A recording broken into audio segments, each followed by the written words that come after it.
This is CBC Nova Scotia News. Doctor departs. An American podiatrist says he's leaving Nova Scotia because he's fed up with bureaucracy. Whale breath, how the spray from North Atlantic right whales' blowholes reveals clues to their health. And 'tis the season. This holiday market gives children the chance to sell their crafts. A quiet start to Tuesday, but our next nor'easter rolls in Tuesday afternoon into Tuesday evening. Snow, rain, and wind. Your full forecast is coming up.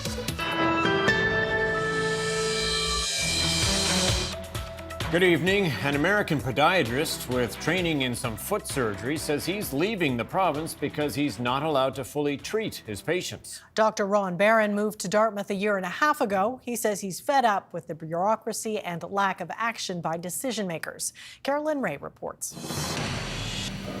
Dr. Ronald Barron moved to Dartmouth, hoping to connect with his mother's home province. The American physician is a podiatrist, but has extra training to do minimally invasive procedures on things like bunions and hammer toes. He says initially the province and College of Physicians and Surgeons seemed happy to have his skill set. The problem is that Nova Scotia's podiatrists aren't allowed to do those procedures. Instead, patients have to see orthopedic surgeons, and that can take years. Last year, podiatrists became regulated by the Nova Scotia College of Physicians and Surgeons. That opened the door for them to write prescriptions and order x-rays. But Barron wanted an exception to take his practice a step further and allow him to do some procedures in his clinic. I mean, I've not worked anywhere, especially in the U.S., where, you have to wait 3 years to have a bunion or a hammer toe repaired. So it would be, I hate to say a quick fix, but I mean, it would be a big impact and something very easy to do for the province. In a statement, the college says the physician is an outlier and changing a scope of practice is far more complicated than it sounds. It involves complex conversations with the health department, hospitals, drug systems, and pharmacies. The province says it's disappointed that Barron has decided to leave. It says discussions are ongoing behind the scenes to look at further expanding the role of podiatrists, but gave no timeline for when changes might be made. Barron says he was shocked that given Nova Scotia's wait times, there was no urgency from the college or the province to use his full skill set. And he says he asked for updates repeatedly but did not get replies. He said without responses to his inquiries, he didn't see the system improving here anytime soon. Carolyn Ray, CBC News, Halifax. The teenager who killed Ahmad al-Marak has received the maximum sentence possible under the Youth Criminal Justice Act for the crime of second-degree murder. Al-Marak was attacked in a parking garage at the Halifax shopping centre in April of last year. He was swarmed by 4 other teens. 3 of them have been convicted of manslaughter. The teen sentenced today is the only one convicted of murder. The Crown says his sentence of 3 more years in jail, followed by 3 years of close supervision in the community, sends a message. A young person took another young person's life, and although the Youth Criminal Justice Act really focuses and prioritizes rehabilitation and diminished moral blameworthiness on the part of the youth, that rehabilitation is intended to protect the public, to protect society, public safety, and there's still supposed to be meaningful accountability on the part of the young person. It might be different accountability than an adult, but meaningful. The judge gave the teen 1 year's credit for the time he has already spent in custody. A pair of lawsuits against a downtown Halifax bar and a former bouncer related to the death of a customer have been settled out of court. Ryan Sawyer died after he was found unconscious outside the Halifax Ale House on Christmas Eve 2022. Sawyer's parents filed a lawsuit on behalf of their son's estate, alleging the actions of Alexander Levy, who was head of security at the time, led to their son's death. Kyle Sawyer, Ryan's brother, was with Ryan the night he died. Kyle filed a separate lawsuit alleging he was injured after security guards assaulted him. The Sawyers and their lawyer would not comment on the details of the settlements, which were reached in October. Last week, Levy was found guilty of manslaughter and criminal negligence causing death in the criminal trial related to Sawyer's death. The NSLC is reporting busier Monday than usual now that American products are going back on the shelves for charity. The province announced last week it will sell its remaining American alcohol and send all profits to Feed Nova Scotia. There is about $14 million worth of American inventory in storage all over the province. It was taken down in March in response to U.S. tariffs. Staff say it could take a while to get it all back on the shelves. Some stores who were able to put product out today because they had it stored on site, while others had to have product shipped to a nearby location at another store that had greater capacity, while some stores had to actually have it shipped back to distribution centers. So that's going to take us a little bit of time, but our teams are motivated to get it out to our shoppers. McKinnon says if there's a particular bottle you're looking for, it's best to call ahead. As we head into the holiday season, food banks in Nova Scotia and across the country are preparing to meet demand like never before. Grocery costs have been soaring, and some food banks say the need is pushing them past their limits. The CBC's Selena Alders has that story. Thank you. Brody Tyler Dawson goes to his local food bank about once a week to stock up on essentials. He's unable to work due to an injury, and with the rising cost of groceries, he's been struggling to keep up financially. But he says it's around the holiday season where he really feels the pinch. Any resource with food right now is significantly helpful to anybody that is struggling with the crisis with food prices. Volunteers at food banks across the country are gearing up for what's expected to be a season of record high demand. Food Banks Mississauga set a whopping $3 million fundraising goal for its holiday campaign, its highest ever. Food insecurity is something that affects our neighbors 365 days a year, but it's that much more painful at the holidays when there's a societal expectation that everybody can join in celebrating the same way. In Halifax, Parker Street Food and Furniture Bank has already seen a 10% increase in demand for its Christmas hampers this year. Just imagine families that are on low and sometimes no income at all. The demand is growing so much in terms of what's happening with our economy and what's happening with just trying to survive. A recent Food Banks Canada report shows the number of Canadians experiencing food insecurity has doubled since 2019. That's as the surging cost of living outpaces incomes. Many people are having increasingly difficult time affording both rent and food, both of which have increased by over 25% since 2021. Food Banks Canada is calling on Ottawa to introduce a specific benefit for groceries and essentials for low-income Canadians. But local food banks say help is needed now, and they're asking the community to give generously so that every family can share in the holiday season. Selena Alders, CBC News, Halifax.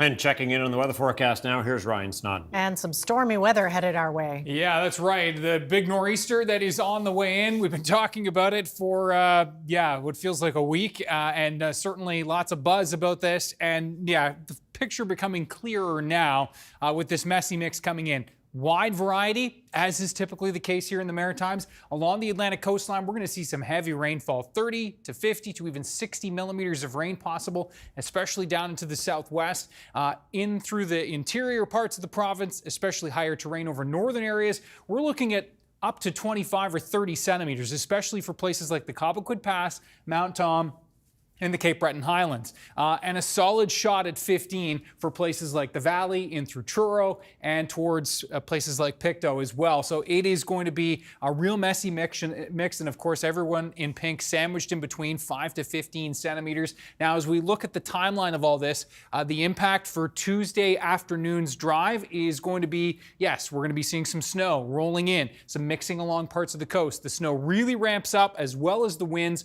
overnight Tuesday into Wednesday. Those northeast winds from this nor'easter will be strongest then, and then we're clearing through Wednesday afternoon. We'll have a full timeline in 7-day coming up in a few minutes. Right. Looking forward to that. Thanks, Okay, Ryan. thanks so much, Ryan. Thank you. Well, a new study has found that the spray from North Atlantic right whales' blowholes contains clues to their health. Researchers in the U.S. collected the breath of 85 of the endangered whales using drones. The CBC's Francis Willock reports. Measuring the health of live North Atlantic right whales usually involves studying their external appearance, how thin they are, or the condition of their skin. Now researchers have developed a way to obtain biological samples in a non-invasive way. Scientists at the Woods Hole Oceanographic Institution in Massachusetts have been using drones to collect the spray, or breath, of one of the planet's largest creatures. The drone carries a petri dish and hovers above a swimming whale until it surfaces for breath. After the spray falls on the petri dish, the drone flies back to a nearby boat for researchers to swab and preserve the sample. And we stay about 10 feet over the surface of the water, so we don't get close to the animals at all, and they don't appear to notice the drone at all. Miller says collecting samples by drone is less stressful for the whales. Previously, researchers collected spray by extending a pole from a boat to catch it. By analyzing the spray, researchers found that thin whales hosted bacteria that can cause infections in mammals, and robust whales had bacteria that was associated with fatty oils. We discovered that the different types of bacteria in the breath of North Atlantic right whales are linked to their health. And this is really exciting because we may have just found another way to conduct health checkups of these critically endangered whales. Miller says future research on whale breath could look at viruses and fungi. Frances Willick, CBC News, Halifax. Starting today, a few more items can go in blue recycling bags across the province. That includes things like ice cream containers, toothpaste, and bottles with pumps. Also paper coffee cups, garden pots, and deodorant. Foam trays used for meat or non-hazardous aerosol cans can be taken by some participating depots. Otherwise, those items can continue to go out with the garbage. Also effective today, the financial responsibility for the recycling program is shifting to the companies that produce, import, or sell the products. The Canadian Olympic Committee and Curling Canada have officially announced Team Canada's curlers for the Milano Cortina 2026 Olympic Winter Games. I think the biggest thing that's exciting for us is just how proud these athletes are to wear the maple leaf. They've all done it before, and they're all going to go over there and represent Canada with so much pride. And we're coming for everybody, so just get your heads up. Team Jacobs and Team Homan both won the Olympic trials in Halifax over the weekend. Both teams swept the finals of the week-long event, with Homan besting Christina Black and her Nova Scotia curling rink in the women's final on Saturday. 'Tis the season for holiday markets, but at one market in Dartmouth, it's the kids, not the adults, doing the selling. More than 100 children took part in the second annual Kids Holiday Market at the Findlay Community Centre on Saturday. CBC News stopped by. We're doing a kids market. There's so many Christmas markets around this time of year, and the kids are making all sorts of things, and so this is just an opportunity for them to showcase all their creative ventures. I love painting, and I wanted to paint cards. I have lots of Christmas trees, I have stars, I have birthday cakes, I have cupcakes, I also have Hanukkah ones, and also just Christmas ones, and stockings. I think it's important because we're encouraging them to be creative. We're encouraging them to get entrepreneurial about what they're making at home. I think that's preparing them to be good adults. We made little fingerboards, so you can ride around and do tricks, and you can bring them to school or just at your house or anything. It's just a lot of people, and I like kind of selling things because I like being a businessman because first you get a lot of money and it's kind of really fun. I've learned to kind of tell them stuff about it and kind of just be confident. I think people love to support the kids in their community. I think a lot of grandparents are all over this event. Yeah, I think it's just honestly it builds community. Everywhere I'm looking, people are interacting and having a good time. So I think that's the biggest selling feature of it.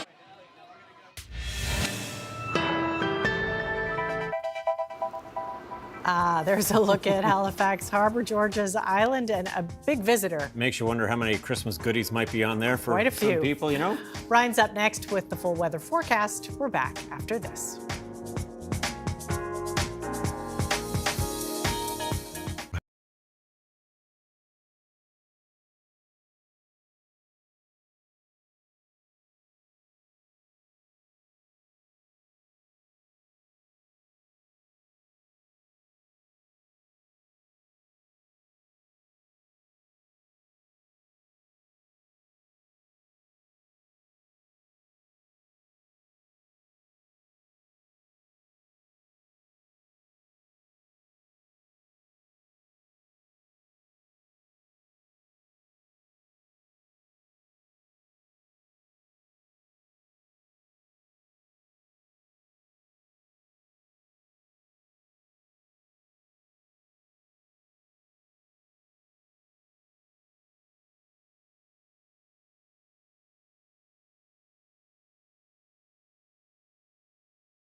This weather update is brought to you in part by Atlantic Lottery's iGames. Play hundreds of games on the Atlantic Lottery app or at alc.ca.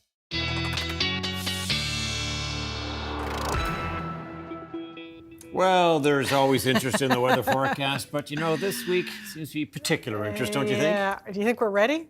I guess we have no choice in the matter, do we? We have no choice. Mother Nature is coming, whether we are ready or not, and hopefully most folks are ready. We've been talking about this one for a while, and a lot of uncertainty. I mean, you have to think about this time of year. The ocean temperatures around Nova Scotia are still 11, 10 degrees. And so that has a huge influence on a weather system like this with wind coming off the water. And we're going to see a lot of mixing. And most of the event, while the snow is falling, even for places that do see snow, temperatures are going to be at and just above the freezing mark. Okay. So not a real cold shot. And Amy thankfully wore yellow today for our reminder that the new weather alerts are now here. I'm glad I matched. Yes, she's matching lovely tonight with our yellow alerts. Common impacts are moderate. localized and or short term. And so yes, our first yellow warnings of this new alert system, and you can see yellow alerts for the snowfall warnings that are in effect from Annapolis, Kings, Hants, Colchester, Cumberland, and across that north shore to Pictou and Antigonish. And a rainfall warning, also a yellow alert for the southwest of the province, where amounts are most likely to get into that 50 millimeter range. Special weather statements are still in effect with this system. These are areas where we're not quite meeting warning level criteria yet, or perhaps the system not quite approaching Cape Breton. We could be into some of those warnings, I think, for you folks. Let's have a look at the weather systems map. And as you can see, we're watching that last system move out, area of high pressure moving in, and looking at this next basically combo of these two lows are going to be moving in, dragging in this colder air, clashing with the warmer air along the coastline, and that's why we're looking at this nor'easter to really ramp up as we work our way through the Monday night time frame, looking at temperatures in the -6 to -8, 9, and even 10 and 11 range. So a very chilly overnight. Temperatures tomorrow are going to be near the freezing mark in the north and just above the freezing mark along the south. Let's walk you through the hour-by-hour timeline of this. And as you can see, by the time we get into the Tuesday evening and overnight time frame, quiet, increasing clouds through Tuesday morning. Now we're at 3 p.m. Tuesday. Note the snow tracking in. The Valley, Colchester, Cumberland, Hants, and across into that Antigonish and Pictou County area. This is where those amounts are most likely to start accumulating through the afternoon, a couple of centimeters, possible even before supper time, and that mixing right along the Atlantic coastline. As the winds are still southerly here, again, coming in off those milder ocean temperatures, I'm expecting that rain snow line to migrate northward towards midnight, and we'll see actually more mixing even further inland while the snow continues higher terrain areas, or at least maybe some mixing here. Then as the winds become northeast overnight into Wednesday morning, that cold air wraps back into the system, and so we'll see that mixing line push back southward toward the Atlantic coastline. And so this is why it's going to be a really challenging forecast for nailing down those snowfall totals. Wednesday morning, we're all looking, most of us looking at that messy mix of either snow and rain or just snow, especially for inland higher terrain areas. The Tri-County area likely to continue with the rain. And then note into the Wednesday afternoon and evening time frame, that low is going to be kicking out as we work our way into the evening. Quick look at those winds, and we'll show you, yes, the winds are really going to be ramping up here. Note through Wednesday morning, those gusts 60, 70, 80 kilometers per hour, even some gusts closer to 90, even 100 kilometers per hour along parts of the coast for Cape Breton. And then that low will move out, and the winds are going to be subsiding as we do move into the Wednesday evening and overnight time frame. Quick look at that snowfall map one more time just to show you where we're going to be looking at those heaviest snowfall totals. And again, it is those inland higher terrain areas, 15 to 25 to even 30 centimeters here. Most likely to hit 30 Cobequid Pass towards Mount Tom. And note that mixing, as I mentioned earlier in the program, that's the tough zone, is the pink, 5 to 15 centimeters, and along the Atlantic coastline, places like Halifax, especially downtown, looking set to see a trace to perhaps 5 centimeters of snow. And then this cold front comes through, and that is going to be moving through on Thursday. The winds go from south to north, and behind that front, temperatures are going to tumble. Winter really sets up as we move into Friday, Saturday, Sunday, Tom and Amy. Some very chilly overnight lows and daytime highs. We have to get used to it. Okay, thanks so much, Ryan. Thank you. Thanks, Ryan.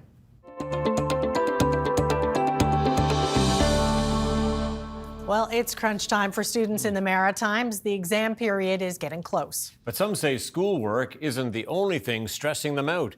The CBC's Delaney Kelly has the story. Oh, you'll learn something new? Perfect. Apparently. Island students say their stress level is high, and it's not just because of their workload. Many are stressed about money. Holland College has a food shelf on campus they restock daily. And even though enrollment is down this year, the demand for food hasn't changed. They've post-Thanksgiving, where often students are starting to kind of run through their savings a little bit. Student loans and grants are not necessarily in, and so it becomes a rather stressful time financially for students. They're also preparing for final exams, Holland College started its food box program this year. It gives students everything they need to cook one healthy meal. Megan Gallant says it's a big meal, which means she has enough for leftovers. It's a relief knowing I'll have like some lunch for the start of the week instead of like either having to like scramble for like extra cash to find something. UPEI staff say they know their students are tight for cash too, and that can be hard on their mental health. For my mental health, I would say it's in really bad shape right now. Like, I would say financial stress is more burden, also job stress, employment stress. Yeah, those are constantly haunting you time to time. The university recently held a self-care fair where students could get healthy food. You know, if you've only got so much money coming in, you're probably buying what's cheapest. You may not be buying what's healthiest for you. Or, you know, your sleep patterns and that will be affected. Everything gets affected with that kind of stress. Many students say there's less stigma around talking about mental health and food insecurity, and they suggest if students are struggling to reach out because there are resources available on both campuses. Delaney Kelly, CBC News, Charlottetown.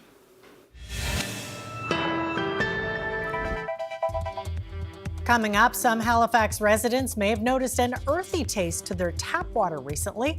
We'll find out why.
Halifax area residents who get their drinking water from Pockwalk Lake may have noticed a musty taste from the tap, and there's a naturally occurring reason why. For more on this, I'm joined by Halifax Water spokesperson Brittany Smith. So can you talk a bit about what is causing the water to taste a bit off? Yeah, so we discovered jasmine, which is a harmless, natural occurring compound that's produced by bacteria in soil. And we first found jasmine in Pockwalk water supply in fall of 2012, and again this year, but it also hasn't been in Pockwalk since 2023. So you say it is safe to drink, though? Yes, so you're going to get that musty, kind of old taste and odor. It can be unpleasant, but it's not harmful, and it's safe to drink, and we're meeting all Health Canada regulatory requirements. Now, would boiling it or anything like that get rid of that taste? So while boiling or chilling might not necessarily get rid of the taste, just adding in some lemons or a few drops of lemon juice can reduce that odor. Well, what causes jasmine in the first place? And, did the drought contribute to it? So we're not exactly sure what causes it, but it is produced by bacteria in the soil that's found in surface water, such as lakes, rivers, and such. Any information on when it may go away? So it's difficult to predict kind of when it's going to go away, but should subside in the coming months. Now, I understand folks who usually get their water from Lake Major also noticed it. Why was that? So during the drought, we were sending water from Pockwalk over to Lake Major through the McDonald Bridge line. So folks in the downtown Dartmouth area would have also noticed jasmine in their water. And of course, the drought took a toll on the water levels in both lakes. Have you noticed any improvement? Yeah, so every time the rain comes, and tomorrow's rain is going to be helpful to increasing the levels, but we're still needing more water before we can lift any voluntary restrictions at this point. Well, what have you noticed as a result of those first some mandatory restrictions and now voluntary? Yeah, so we had really good response from our customers when we had the mandatory restrictions in place. They were very good to conserve their water. So now that we've received rain, we were able to go to voluntary restrictions. And the change of season helps. I guess people aren't filling their pools or maybe not washing their cars as much. Yeah, we're noticing that the demand's not as high, and because people aren't doing those summer activities that you mentioned. Well, what kind of weather do we need to have over the next few months to bring those levels up to a healthier level? Yeah, we need a significant amount of snow this winter to be able to ensure that this doesn't happen again next summer, and then we'll need rain and such into the spring and again next summer. So I know it's unfortunate that we're wanting snow, but it's something we need in order for the lakes to recover. And those voluntary restrictions, we should get used to them for a little while. Yeah, they'll be in place until the lakes can recover, and reducing your water not only helps your bill, but helps the overall water system. So anywhere that people can reduce their water is greatly appreciated. All right. Well, thank you very much for your time. We do appreciate it. Thank you. Coming up, U.S. lawmakers are investigating reports that Secretary of Defense Pete Hegseth may have committed war crimes. And Ukrainian President Volodymyr Zelensky meets Emmanuel Macron in Paris to shore up European support.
Welcome back. 4 days after Stephen Guilbeault resigned as a minister over the Ottawa-Alberta pipeline agreement, Mark Carney has named his replacement. Former Justin Trudeau Minister Mark Miller will be taking over the Identity and Culture portfolio. I, Mark Miller, do solemnly and sincerely promise and swear. Carney dropped Miller from cabinet after winning the Liberal leadership and did not bring him back after winning the election. Miller held both the Immigration and Indigenous Relations portfolios. Current Minister Joel Lightbound takes over from Guilbeault as Carney's Quebec lieutenant. In the past, Lightbound has been critical of the Trudeau government's vaccination mandate policy. The White House is facing new questions about a recent military attack on a vessel in the Caribbean Sea. This after a newspaper reported that a U.S. official ordered a second strike on the boat, which killed survivors. As Katie Nicholson reports, the White House says it was legal. This September 2nd strike on a boat off the coast of Venezuela, now the center of a firestorm after a Washington Post report that a second strike was ordered on the boat as 2 survivors clung to the wreckage. If the facts are as have been alleged, that there was a second strike specifically to kill the survivors in the water, that's a stone-cold war crime. On Sunday night, the president said the Secretary of Defense, Pete Hegseth, told him he didn't order the strike on survivors, and he wouldn't have ordered it either. We'll look into it, but no, I wouldn't have wanted that, not a second strike. Today, the White House Press Secretary Caroline Leavitt said Hegseth authorized Admiral Frank M. Bradley to conduct the strikes. She was pressed to clarify who ordered the second strike. To clarify, Admiral Bradley was the one who gave that order for a second strike. And he was well within his authority to do so. And she was pushed on the justification for the second lethal hit. What law is it that allows no survivors? The strike conducted on September 2nd was conducted in self-defense to protect Americans in vital United States interests. The strike was conducted in international waters and in accordance with the law of armed conflict. Not so, says this former military lawyer. Killing them while shipwrecked, while they're hors de combat, they're out of the fight, is a war crime. Now, I want to be clear that I don't think we're in an armed conflict with these narco-terrorists, which means technically it's not a war crime. It's just extrajudicial killing, which is a murder under international law, under our domestic law. There is no authority to do this. The U.S. military has carried out roughly 20 strikes on vessels it claims, without providing evidence, are operated by narco-terrorists engaged in drug smuggling. Republican-led congressional oversight committees were already alarmed. Now they have vowed to investigate the circumstances of this particular strike. All of this as U.S. military buildup in the waters outside of Venezuela raises fears of potential invasion. Katie Nicholson, CBC News, Washington. Ukraine's president is once again turning to Europe for support as the Trump administration tries to push its latest peace plan to end Russia's war with Ukraine.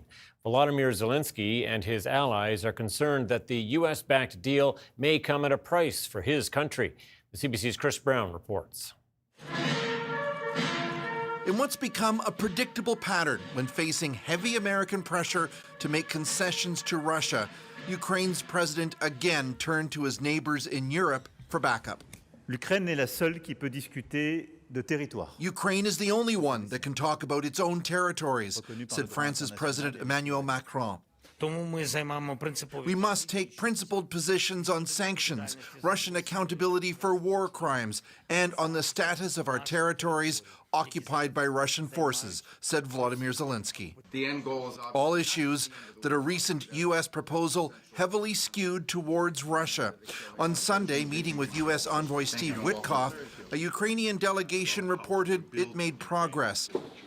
But the real test will be whether Russian President Vladimir Putin wants to make any concessions. So far, he has not, perhaps buoyed by capturing some 500 square kilometers of Ukrainian territory in November, the biggest gains in a year. Ukraine's got some difficult little problems. And a corruption scandal in Kyiv that U.S. President Donald Trump appears to believe weakens Ukraine's position further, costing Zelensky his longtime chief of staff. Witkoff will meet Putin in Moscow Tuesday. What updated proposal he'll present is unclear, but the Europeans are sounding worried. We shouldn't lose focus that it's actually Russia who has started this war. Indeed, as the U.S. pushes Ukraine diplomatically, Russia is hitting Ukraine cities hard with drones and missiles, including overnight in Dnipro. The U.S. has been sanctioning Russian oil producers, its tanker fleet, and threatening sanctions on buyers, too. Emmanuel Macron says the measures have sapped Putin's oil revenue, but not enough to deter him from war. Chris Brown, CBC News, London. A Canadian woman says she and 3 other activists were attacked by Israeli settlers in the occupied West Bank. It's the latest sign of escalating violence there. The CBC's Tom Perry spoke to the woman. So I have facial bruising and contusions and a concussion. I have severely bruised ribs. Her body still aches, one eye is blackened. This BC woman and her 3 Italian colleagues recuperating in Ramallah after they say they were attacked in the occupied West Bank. They fear they'll be targeted or deported if they're identified, so CBC News has agreed not to reveal their names. 10 masked settlers entered. 2 of them had assault rifles. Many of them were armed with clubs. They came in, I began to try to film them. They smacked me across the face, so I threw my phone away. They threw us to the ground and then took turns beating us. The attack happened early Sunday morning in a village near Jericho. The group was there helping local Palestinians keep watch against attacks from a nearby settler outpost. Instead, they say they became targets. And the only time that I was afraid was because I could hear my 2 other comrades but not see them being violently beaten and screaming for help. The woman says the attackers stole phones, passports, and personal belongings and delivered a message as they left. You are not to come back. You are not supposed to be here. This incident comes amid a wave of settler attacks in the West Bank, targeting vehicles, businesses, and homes. The community has faced threats. The 4 activists are with a group that brings foreign volunteers to Palestinian communities to help deter settler violence. It's getting more dangerous day after day, and I'm sure that even in the near future, it will be worse than this. Global Affairs Canada says it's aware of reports of a Canadian being injured in the West Bank and that it strongly condemns extremist settler violence. The Canadian and Italian volunteers say they hope that once they've recovered, they can continue their work. Tom Perry, CBC News, Jerusalem. The number of people killed in the floods and landslides in Southeast Asia keeps climbing. It's reached nearly 800. The devastation in Indonesia, Malaysia, Thailand, and Sri Lanka is becoming clear a week after the rains began. The rare tropical storm has affected millions of people, washing away homes and businesses, cutting power and water services. Hundreds of people are still missing, with crews searching for the living and the dead. Authorities in Hong Kong say the number of people killed in an apartment fire last week has now risen to 151. This, as an investigation is pointing to the building's renovation as a catalyst for the tragedy. These are images released today by the Hong Kong police force showing the interior of an apartment that was destroyed in the fire. Officials now say that the mesh surrounding scaffolding on the building did not meet safety standards and that contractors skimped in order to make it greater profits.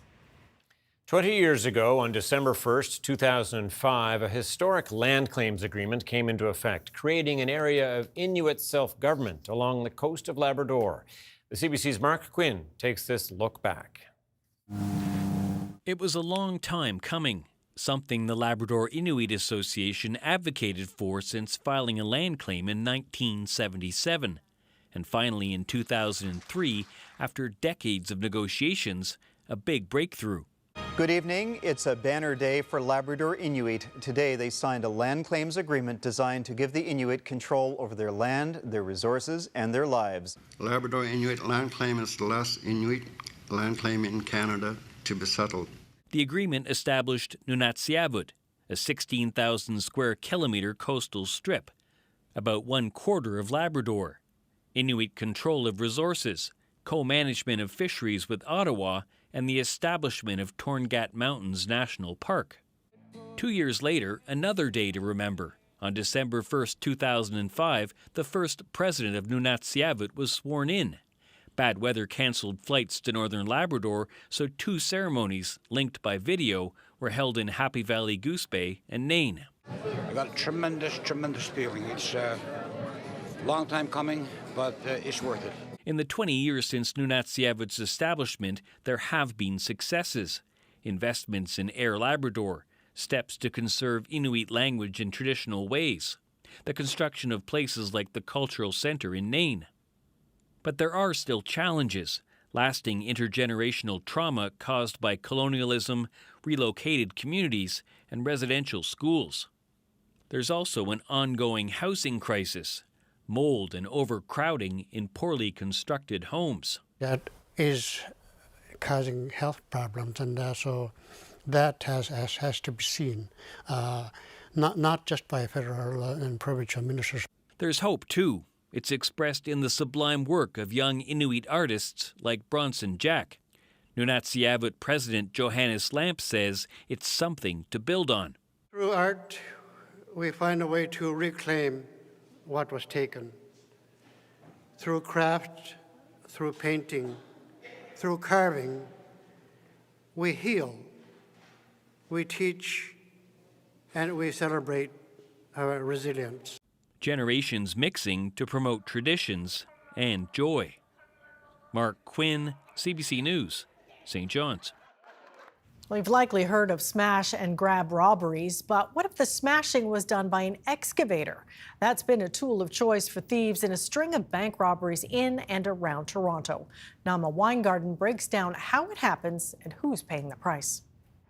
In this pile of rubble lies what was left of a family-owned convenience store.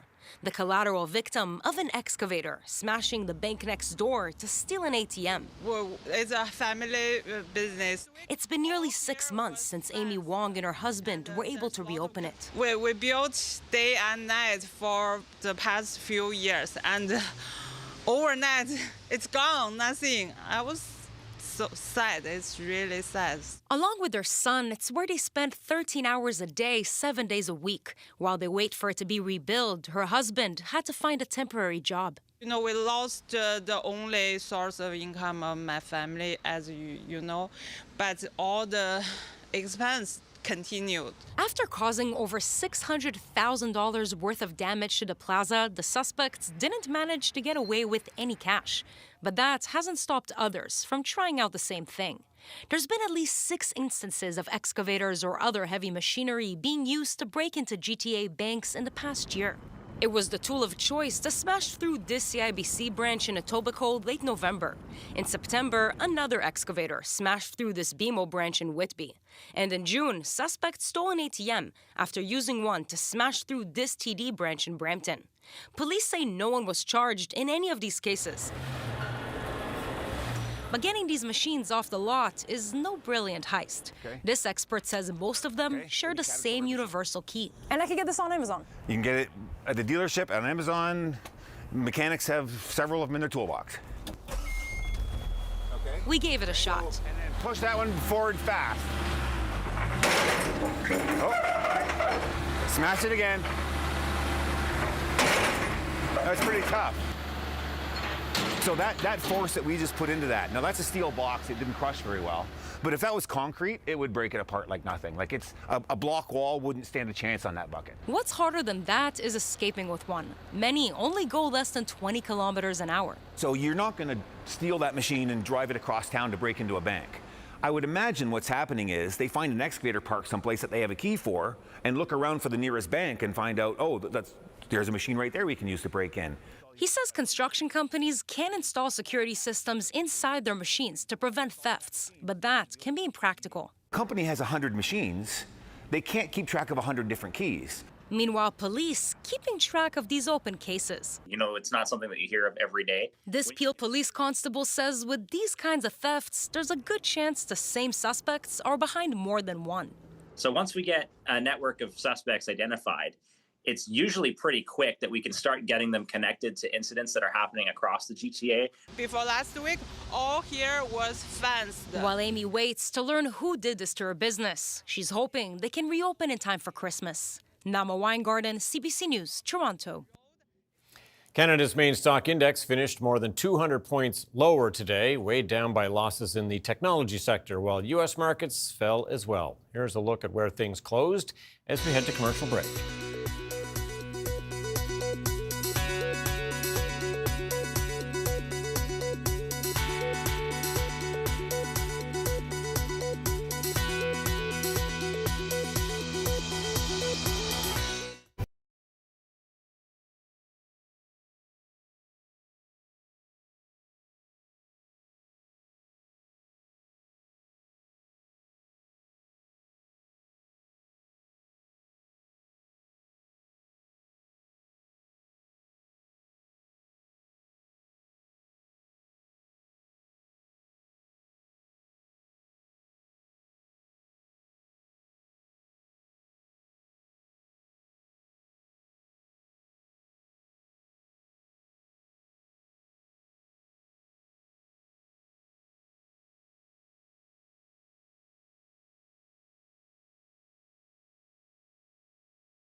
This weather update is brought to you in part by Atlantic Lottery's iGames. Play hundreds of games on the Atlantic Lottery app or at alc.ca.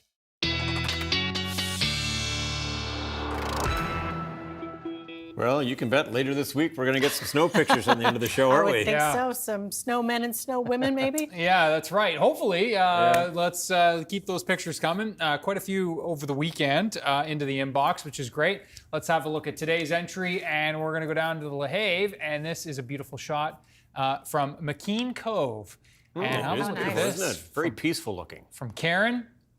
Thank you so much for this. Beautiful, I'm not sure if it's a sunrise or sunset, but beautiful nonetheless. Okay, so special weather statements are in effect for the LaHave and Lunenburg County, and you can see Digby as well as Queens and up the Atlantic coastline into Cape Breton. And there are our first yellow alerts under the new Environment Canada alert system. Rainfall warnings in the south, snowfall warnings in the north. And this is, of course, the map that shows that messy mix. I'm so emotional about it. Yeah, again, that's the first one. That's right. The northeast, nor'easter, you know. Yeah. So yes, we will be seeing the most snow in those areas in blue. That's our best chance of exceeding 15 centimeters. Will be in northern parts of the province. I think the best chance of cracking 30 is going to be those usual suspects: the Cobequid Pass, Mount Tom, and amounts will kind of decrease as you work your way closer to the coastline and into the lower terrain areas.